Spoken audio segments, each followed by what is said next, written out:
yang namanya menakutkan ini. Katanya kalau udah masuk tarekat disumpah, dijanjian takut. Mau masuk itu udah mikir dhisik. Aduh, nek disumpah dijanji, ya disumpah apa, dijanji apa, ndak ada. Memang kalau di tarekat itu ada baiat. Baiat itu bukan disumpah, bukan dijanji. Baiat itu adalah mengangkat persaudaraan.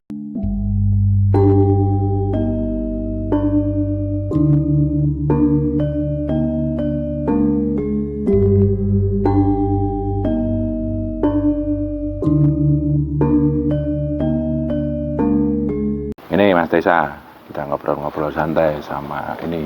Kebetulan ini tirakat malam pada tiduran ini. Ini kita ngobrol tentang paradigma yang ada di dalam dunia tarekah, dunia tasawuf. Ini mungkin Mas Desa ada pertanyaan, apa Mas? Jadi nggak tenang. Jadi banyak teman-teman itu sebenarnya ingin mendalami di dunia tasawuf itu atau di dunia tasawuf, tapi mereka takut untuk mengenal dunia tasawuf itu karena bagi mereka itu tasawuf atau sufi itu sesuatu yang sakral, sesuatu yang eksklusif, sesuatu yang menakutkan malah katanya. Jadi padahal ya kalau yang saya alami biasa-biasa aja sih. Mungkin jenengan bisa lebih menjelaskan lagi kan masalahnya. Yang jelas paradigma yang berkembang sekarang ini lebih mempunyai satu persepsi bahwa tarekat itu eksklusif, tidak mau bergabung dengan yang lain, itu ya. Terus kedua menakutkan, ketiga berat atau gimana. Terus malas kerja gitu kayaknya gitu ya. Enggak boleh bekerja. Nah, ngono gitu. Iya, kalau sudah ikut tarekat itu harus meninggalkan dunia. Oh, gitu. Mati wae nek meninggalkan dunia. Enggak, itu paradigma yang berkembang sekarang ini memang kayak gitu. Tapi sudah berangsur-angsur berkurang. Yang namanya tarekat itu yang baku itu satu, mengolah pribadi, mengasah pribadi, mendewasakan pribadi, mematangkan pribadi. Terus puncaknya adalah budi pekerti, kebijaksanaan, kan kayak gitu. Jadi untuk mengolah pribadi, mengasah pribadi ini kita perlu mata rantai yang menunjang kita untuk mengolah dan mengasah pribadi. Satu yang diolah adalah ketenangan. Nah, ini nanti akan terjadi satu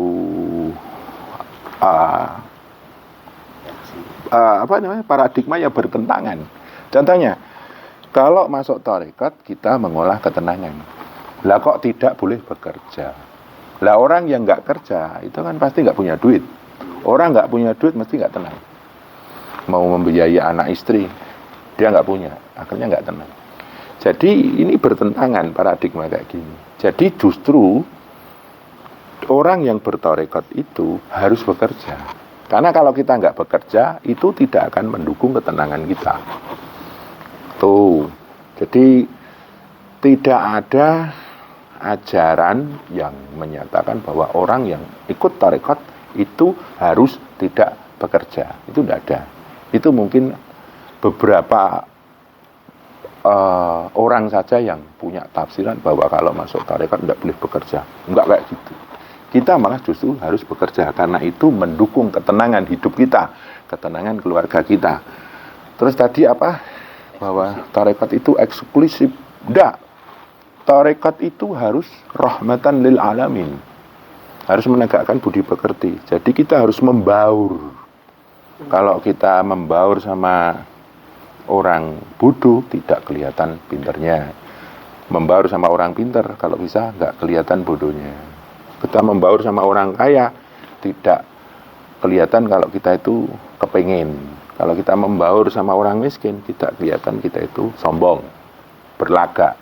Jadi kalau dikatakan itu eksklusif, enggak. Justru orang tarekat itu akan diuji. bagaimana dia bersosialisasi, bagaimana dia bermasyarakat. Karena itu menunjukkan kualitas budi pekertinya. Jadi kalau kita masuk dalam ilmu tarekat malah eksklusif, merasa diri paling benar, merasa diri paling baik, merasa diri paling mulia. Enggak. Itu justru istilah Jawane remesik, semuji. Itu bukan ajaran tarekat. Enggak eksklusif. Justru kalau bisa membumi. Tarekat itu kalau bisa memasyarakat. Memasyarakat tidak cuma ilmunya, orangnya pun harus bisa.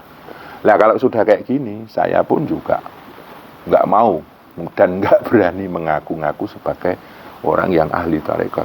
Nggak. Terus apa tadi paradigmanya lagi? Menakutkan. Karena gini, jadi ada sebagian yang saya lihat itu kalau sudah ikut tarekat itu terus di masyarakat itu menilai sesuatu itu sebagai sesuatu yang salah atau yang benar. Gitu. Jadi justifasinya itu menghakimi keras. Ya. Gitu. Justru kalau paradigma kayak gitu ya sedikit demi sedikit nih sudah mulai terkurangi ya. Jadi tarekat itu bukan sesuatu yang menakutkan, karena tarekat itu ada ajaran menggelar dan menggulung. Gelar lan gulung, mulur mungkeret, bagaimana kita itu bisa sebagai orang tarekat itu bisa lentur dalam kehidupan berpribadi, berkeluarga, bermasyarakat dan bernegara. Jadi kalau orang masuk tarekat masalah justru dia menjadi sosok yang menakutkan, keras, suka menghakimi, ya itu bukan tarekat. Tarekat itu lentur. Karena banyak sekali orang yang mengaku katanya pelaku tarekat tapi keras. Nah itu kurang sarujuk saya. Yang namanya tarekat itu lebih ke lentur dan bijaksana. Kalaupun dia menganggap sesuatu itu salah, dia akan membuat satu proses agar yang salah itu menjadi benar. Itu pun dengan satu budi pekerti, seakan-akan dia tidak merasa untuk diarahkan kepada yang benar. Jadi tidak ada penghakiman keras. Kalau ada kayak gitu, justru nanti tarekat membentuk satu konflik baru. Tidak. Jadi orang tarekat itu nggak keras dengan pemerintah, nggak keras dengan orang lain, nggak keras dengan ulama-ulama lain. Dia lebih budi pekerti tadi, kebijakan. Kadang memang keras, tapi jangan terus ekstrim. Keras dengan ekstrim beda. Tegas dengan ekstrim beda. Keras itu dalam arti ketegasannya yang keras. Tapi pembawaannya juga nggak kayak gitu. Jadi tarekat itu tidak menakutkan. Terus ini, kalau ada orang masuk tarekat terus akhirnya dia menjadi umpamanya seorang suami jadi keras dengan istri, keras dengan anak, keras dengan keluarga, keras dengan tetangga, itu dipertanyakan tarekatnya.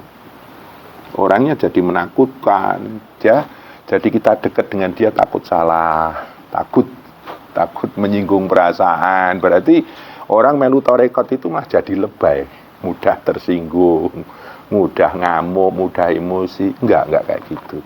Jadi tarekat itu tidak membentuk orang untuk menakutkan, tapi justru membawa seseorang untuk menebarkan energi keteduhan, ketentraman, kedamaian. Jadi kita dekat sama orang yang bertarekat itu rasanya kok nyaman, damai, bersahabat, kayak gitu. Nah kayak gini, makanya saya nggak berani sombong, nggak berani bergaya. Saya dalam hal kayak gitu belum bisa dikatakan saya ahli. Nah, makanya tarekat itu sebuah proses pengolahan jiwa, pengasahan jiwa agar dia itu lebih pintar membawakan diri, lebih pintar membawa diri kayak gitu. Terus itu tadi, Mas Desa, yang namanya menakutkan ini. Katanya kalau udah masuk tarekat disumpah, dijanji, yang takut mau masuk itu udah mikir dhisik. Aduh, nek disumpah dijanji, ya disumpah apa, dijanji apa, ndak ada. Memang kalau di tarekat itu ada baiat. Baiat itu bukan disumpah, bukan dijanji. Baiat itu adalah mengangkat persaudaraan. Kita ini ada berapa orang ini? 11 orang. Ini beda mbok, beda bapak. Tapi kita berkeluarga. Bahkan mohon maaf, kekeluargaan, kekerabatan bertarekat bisa melebihi daripada saudara kandung. Sampean ngobrol sama kakak jenengan mungkin bisa dihitung. Sehari berapa kali, seminggu berapa kali. Tapi kalau sama teman-teman sedulur di dalam majelis tarekat, kita benar-benar bisa ngobrol bebas, bersaudara dengan santai, bebas, dan kita tetap membawa budi pekerti. Dan akhirnya ini menjadi sebuah persaudaraan yang aneh. Beda bapak, beda ibu, ini kok akur. Nah itulah yang namanya baiat, itu mengangkat persaudaraan. Baiat juga menyambungkan sanad, bahwa tarekat itu harus sanadnya mu'tabarah. Itu loh. Sanad sampai Kanjeng Nabi itu harus jelas. Sampai sanad ke berapa. Dan berapa sanad seorang guru mursyid membawa majelis tarekatnya. Nah, dalam paradigma masyarakat, tarekat yang menakutkan itu yaitu, jadi ada lagi kalau masuk tarekat itu harus zikir ribuan kali. Kalau enggak, nanti harus bayar, harus ganti. Ya itu mungkin ada yang kayak gitu. Tapi sebetulnya ini sudah masa-masa kontemporer saat ini. Jadi tarekat-tarekat yang kontemporer itu lebih mengedepankan penjiwaan, penghayatan, terus peresapan, terus tidak mengandalkan kuantitas, tapi kualitas. Bahkan di tarekat kita, zikir itu 1, 2 kali, 3 kali, 4 kali, sampai 7 kali. Yang penting penjiwaan. Bukan kok dihitung sampai 12.000, 20.000. Kalau enggak nanti 2 kali lipat. Enggak kayak gitu. Memang ada yang kayak gitu. Tapi dalam perkembangannya mas, sekarang banyak yang sudah kontemporer seperti kita ini. Zikir ya enggak perlu kayak memaksakan diri. Kita harus ngukur kekuatan diri. Yang penting enggak perlu banyak, tapi yang penting kualitasnya. Nah ini koridor ini, paradigma kayak gini yang sering membuat orang masuk tarekat takut. Jadi tarekat itu maknai saja dengan sederhana. Tarekat itu artinya memperjalankan pribadimu semakin dekat dengan Allah. Kamu setahun yang lalu dibanding yang sekarang, kok lebih dekat sekarang, lebih tenang sekarang. Dalam arti pengolahan pribadi, sampean sekarang ini dibanding setahun yang lalu lebih tenang sekarang, lebih bijaksana, lebih tentram, lebih damai. Itu berarti sudah ada perkembangan. Terus lebih merasa dekat dengan Tuhan, merasa selalu banyak sering sadar Tuhan. Nah itu tarekat kalian berhasil. Sampean berzikir merasa lebih dekat, sholat merasa lebih dekat, puasa merasa lebih dekat. Rasa lebih dekat dengan Allah itulah tarekat. Jadi jangan dimaknai sing ngeri. Kok ngeri? Lah saya berapa tahun? Saya aslinya bertarekat dari tahun 88. Waktu yang mengajari kakak saya dulu itu dari tahun 88 sampai 2006, berapa tahun? 35 tahun. Terus nih dilanjutkan di Satariah nih 16 tahun. Jadi hidup saya itu separuh lebih bertarekat. Tapi saya nggak merasa takut, justru saya enjoy. Justru saya lebih nyaman. Diri eksklusif juga. Enggak, biasa-biasa aja. Tapi nggak tahu ya. Semakin lama semakin nyaman aja hidup.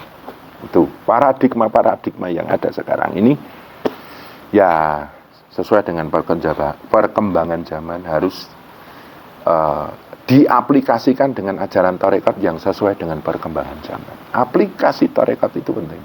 Paradigmanya harus benar-benar diterima masyarakat, terus aplikasinya benar-benar bisa dirasakan. Kayak gitu. Kalau begitu, kan, dibocorin dikit kan. Apa itu? Itu aplikasinya di kehidupan sehari-hari kan. Kalau yang kemarin kan dengan kasih untuk dasarnya ya kita untuk dasar di berkoridor itu adalah zikir nafas. Tapi itu kan dalam koridor kita berzikir. Kalau untuk dalam koridor kita, dalam kita bersosialisasi dengan anak, istri, tetangga, teman sahabat, teman kerja dan lain-lain, itu tolong dibocorin sedikit, Gus. Oke. Ya, ini yang penting itu mengolah ketenangan. Yang namanya tarekat itu proses membangun ketenangan jiwa. Karena dasar kita memperjalankan diri untuk dekat dengan Tuhan itu adalah ketenangan. Dalilnya adalah ya ayyatuhan nafsul mutmainnah. Lah ini berarti basicnya, dasarnya, pondasinya adalah ketenangan pribadi, ketenangan jiwa. Ini harus sering kita lakukan. Banyak jalannya. Semedi, meditasi, kontemplasi. Tuh. Ada semedi napas, ada semedi menyambungkan cipta dengan rasa, ada semedi angka, ada meditasi pun banyak. Intinya kita mengolah ketenangan. Akhirnya kalau ketenangan ini sudah matang, ketika kita sendirian, tidak ada teman, kita tenang.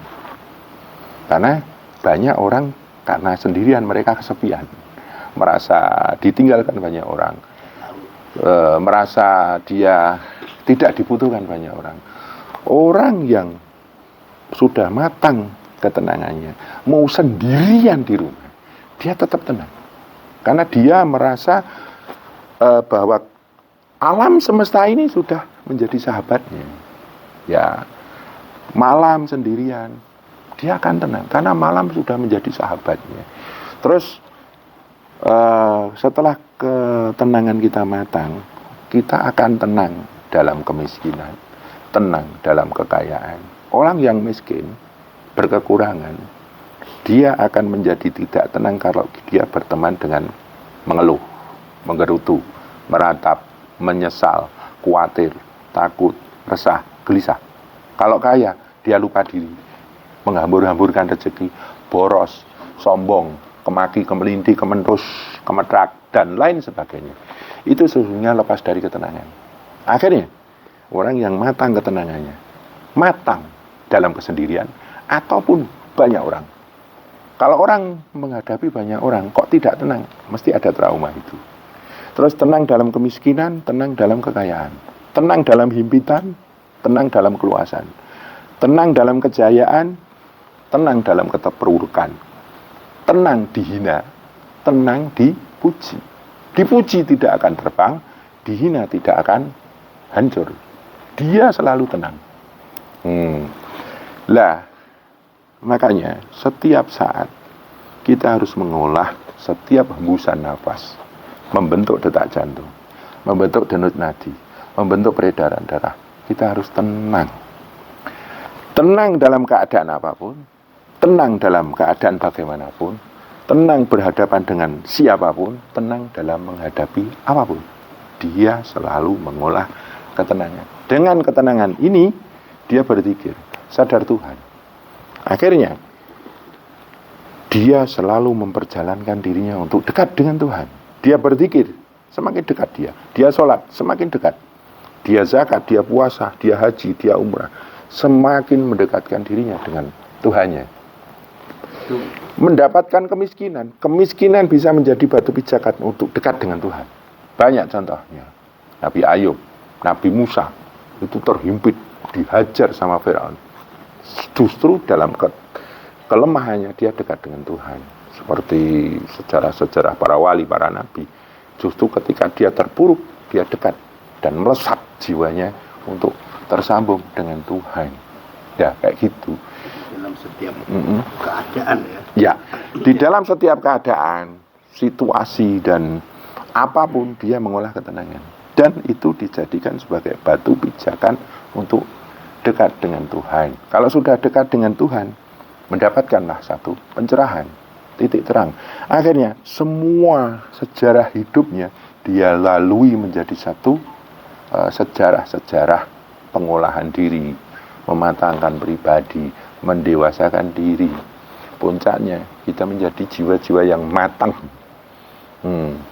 Nah ini yang menakutkan apa? Justru di tarekat ini kita mengolah jiwa. Karena hukum-hukum agama dalam syariat kita selalu ditakut-takuti dengan neraka, siksa, ini. Lah kalau di dalam tarekat ini lebih dalam dibanding itu. Jadi kita memuja dan memuji Tuhan bukan karena takut neraka, tapi karena cinta dengan Tuhan. Jadi lebih rileks perjalanannya itu.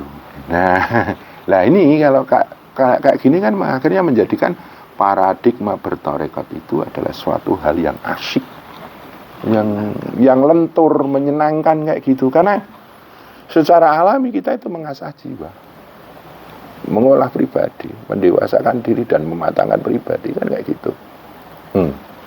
Nah ini paradigma tarekat supaya ditakuti, tidak didekati, tidak banyak orang yang masuk itu kan karena pengaruh imperialis kemarin.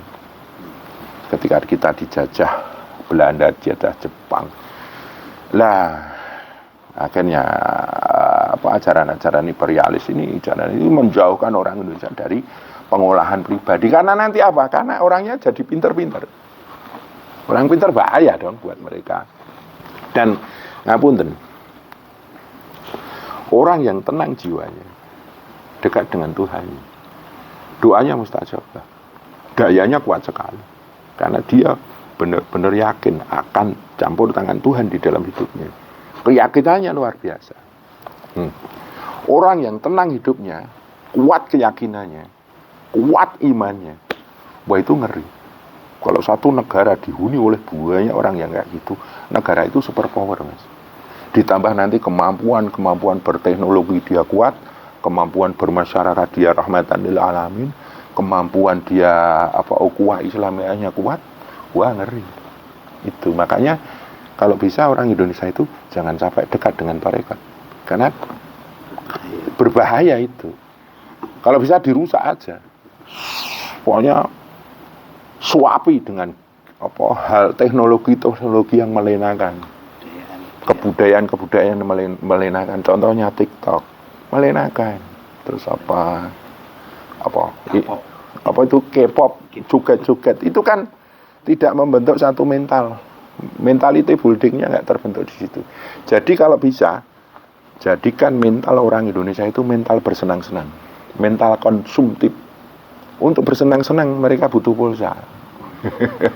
Lah akhirnya jiwa-jiwa konsumtif merajalela. Nah ini kalau bisa dikatakan tarekat ilmu sufi itu benteng Nusantara, bisa menanggulangi yang namanya lost generation. Dan sekarang masih SD, masih TK sudah disogok dengan teknologi yang melenakan. Dan nanti generasi 30 tahun ke depan ketika mereka menerima estafet kepemimpinan perjuangan kenegaraan ini, waduh, lost generasi itu bisa hancur nanti. Nah ini suka main game, kalau main handphone sudah berjam-jam, itu kan terlena anak-anak.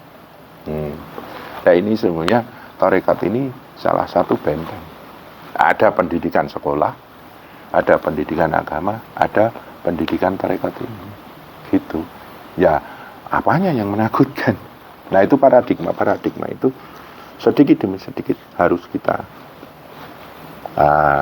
hapus. Ngaten niku Mas Teza. Jadi sebenarnya kan dengan penjelasan panjenengan itu, jadi kita itu sebisa mungkin mengetahui isinya, bukan hanya dari dengar cerita ya. Juga sebisa mungkin ya, kalau memang kita sudah terbuka untuk masuk di tarekat itu, segera mungkin untuk bertarekat. Iya. Yang jelas jenengan berjalan dari keburukan menuju kebaikan itu udah tarekat. Yang dulu suka maksiat akhirnya sedikit demi sedikit berkurang, itu udah tarekat. Jadi sebuah perjalanan, berjalan dari yang buruk kepada yang baik, dari yang kotor kepada yang bersih. Kita nggak bicara suci dulu.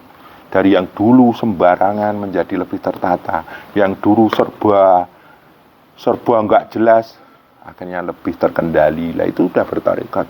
Nah tarekat pribadi itu mengolah jiwa untuk menjadi lebih matang, lebih dewasa. Lah tarekat secara rububiyah, uluhiyah, mulukiyah itu untuk mendekatkan diri kita kepada Allah.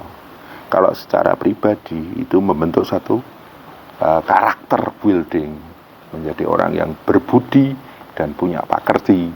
Nah, dekat dengan Tuhan itu sudah memperjalankan dalam makna tarekat yang sesungguhnya. Orang yang belum matang pribadinya mau memperjalankan dirinya kepada Tuhan, ya nggak mungkin. Ya itu sulit, kalaupun mungkin itu sulit.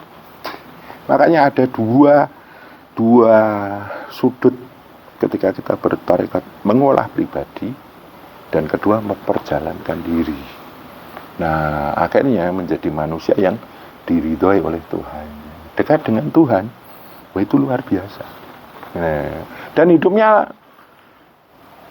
penuh dengan hidayah, penuh dengan pencerahan, penuh dengan petunjuk-petunjuk yang memberi terang di dalam hidupnya. Asik Mas bertarekat itu. Ora medeni.